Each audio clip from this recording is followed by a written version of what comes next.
Efren Reyes, the Magician, strikes again. Dito makikita natin na scratch si Django Bustamante at ball in hand advantage dito kay Efren Reyes. Panoorin ninyo hanggang sa dulo mga kaibigan, mga kabilyard. Napakalupit ng double magic shot ni Efren Reyes, no? Sa ginawa niya sa 9 at saka sa 10. Makikita niyo dito talagang huminto yung ibang mga player at tiningnan kung magagawa nga ni Reyes yung double magic shot. Panoorin natin mga kabilyard.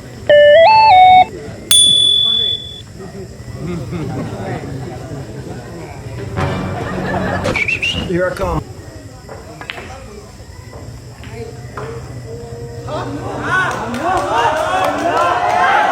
Yeah, boy. Practice ka pa, alamin mo lahat ng mga tira.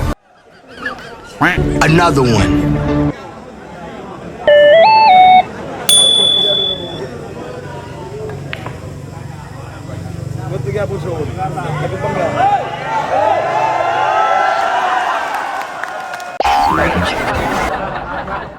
So siya lang nakagawa talaga nung kaya tinawag siyang The Magician. The Magician.